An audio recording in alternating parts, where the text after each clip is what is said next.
আমার নাম ভৈরবী রানী রায়। সবাই ভৈরব বলেই ডাকে। সবেমাত্র কলেজে পদার্পণ করেছি। আমার মাস্তুতো ভাই কল্লোল, সেও আমার সেম ইয়ার। সেও গ্রামের একটি কলেজে ভর্তি হয়েছে, তাই ওর সাথে ওদের বাড়িতে আমার বেশিরভাগ সময় কেটেছে। ছোটবেলায় ওর সাথে খুব ঝগড়া করতাম বউ বউ খেলার সময়। একদিন সেই ছেলেবেলায় দুজনেই বৃষ্টির মধ্যে ভিজে পুকুরে গোসল করতে গেছি। সাঁতার সে আগেই শিখেছে, কিন্তু আমি সাঁতার জানি না। সে আমাকে সাঁতার কাটার শিক্ষা দিতে গিয়ে এমন পরিস্থিতি দাঁড় করিয়েছিল, তাতে সেদিন যে বেঁচে গেছি সেটা ভগবানের আশীর্বাদ আর কি। তারপর সে আমার জন্য অনেকের মার খেয়েছে, বকা তো ফ্রি। সেই ছেলেবেলার কথাগুলো উঠল দুজনের মধ্যে। এসব কথা তুলতেই সে আমাকে একটা মার দিল। আমিও সেই যেন ছোটবেলায় চলে গেলাম, মানে মারটা শোধবোধ করলাম। কল্লোল বলল, তুই তো সেই আগের মতোই আছিস রে বাতাসি, এখনো তো চেঞ্জ হসনি। আমি বললাম, বারে তুই আমাকে মারবি আর আমি তা চেয়ে চেয়ে দেখবো? আর বাতাসি বলার কারণও কিন্তু আছে।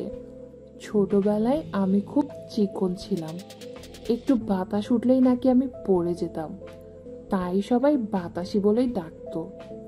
যাক, ভগবানের আশীর্বাদে এখন কেউ আর তা বলতে পারে না।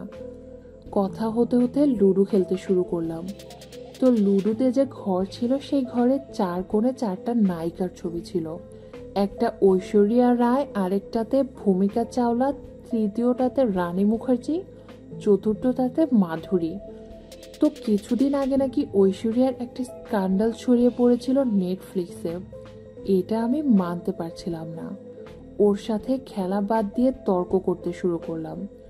আমি তখন আগ বাড়িয়ে বললাম, কই দেখাও দেখি ঐশ্বরিয়ার রায় কোথায়। তারপর বলল, ওটা কিন্তু খারাপ সিন। আচ্ছা, তার আগে বলতো তুই অ্যাডাল্ট সাইট কখনো দেখছিস? সে আমাকে এসব বলল। আমি বললাম, না তো, কেন? সে বলল, কি করিস তাহলে শহরে থেকে? আমি যদি গ্রামে থেকেও এত কিছু জানতে পারি, তাহলে তুই কেন জানতে পারবি না? রীতিমতো সে আমাকে একটা লজ্জায় ফেলে দিল আর কি। স্বাভাবিক অবশ্য। তারপর কল্লোল বলল, দেখাবো, কিন্তু আমি তোর সাথে থাকতে পারবো না, তুই একাই দেখবি কিন্তু। আমি ভাবলাম, কি জিনিস দেখাবি যে একাই দেখতে হবে? ও বলল, অ্যাডাল্ট সাইড। আমি বললাম, এই কথা, এটা কোনো ব্যাপার? দে দেখি, সেটার জন্য লজ্জা পাওয়ার কি আছে? আয় একসাথে দেখবো। এভাবে যখন বললাম, তখন কল্লোলের মুখটা লাল হয়ে গেল। ও বের করে আমাকে ফোন হাতে দিয়ে বলল, তুই দেখ। আমি বললাম, কেন, তুই দেখবি না? সমস্যা নেই, আয় একসাথে দেখবো। এরপর একসাথে দেখলাম ও স্বাভাবিক আছে, কিন্তু আমার আমার অবস্থা খারাপ। তারপর আমি বললাম, আমি একটু ওয়াশরুম থেকে আসি। ও বলল, ঠিক আছে, যা, দ্রুত আসবি। ও বলল, আচ্ছা। তারপর আমি ওয়াশরুম গিয়ে চিন্তা করলাম, আমি যদি কল্লোলের সাথে একই কাজ করি তাহলে কেমন হবে। একবার ভাবলাম, না, কিচ্ছু হবে না। আরেকবার ভাবলাম, না, এসব করা যাবে না। এভাবে দ্বিধা কাটলো না, কি করব ভেবে পাচ্ছিলাম না। তারপর ওয়াশরুমের দরজায় টকটক শব্দ হলো। আমি আচমকা ভড়কে গেলাম। খুলতেই দেখি কল্লোল। আমি বললাম, তোরও চাপ দিছে নাকি? ও বলল, হ্যাঁ। তারপর ওখানেই সে আমাকে একটা কিস করার ভান করলো। আমি বুঝেও না বোঝার ভান করলাম, কারণ আমি তো মেয়ে মানুষ, অ্যাটলিস্ট নিজের ওজনটুকু তো ধরে রাখতে হবে। তারপর কল্লোল আমার হাতে ফোনটা দিয়ে ঢুকলো। যাই হোক, আমি আরেকটা ভিডিও বের করে দেখতে শুরু করলাম। এটা দেখে আরো অবস্থা খারাপ। তারপর কল্লোল যখন আসলো, তখন বললাম, আমরা যদি দুজনে মিলিত হয়ে এরকম করি তাহলে কোনো সমস্যা আছে? কল্লোল ফান করে বলল, তোর 14 দিনের কোয়ারেন্টাইন শেষ হয়েছে?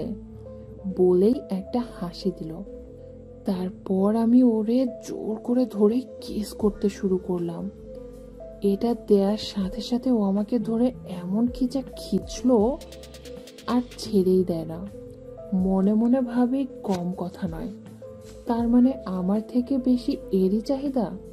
তারপর ওর মাঝেই ওকে বললাম, এই দরজাটা চাপিয়ে দিয়ে আয়, কেউ আসবে আবার। ঠিক বলেছিস তুই। দরজা লাগিয়ে দিয়ে কল্লোল তার মতো কাজ চালাতে লাগলো। শেষে জোর করে স্টিয়ারিংটা ঘোরাতে লাগলো, কিন্তু স্টিয়ারিংয়ের চাবি তো আমার হাতে। উপায় না দেখে চাবি হস্তান্তর করলাম। নিজেকে ধরে রাখতে পারলাম না। কতক্ষণ আর এভাবে নিজেকে সামলিয়ে রাখা যায়?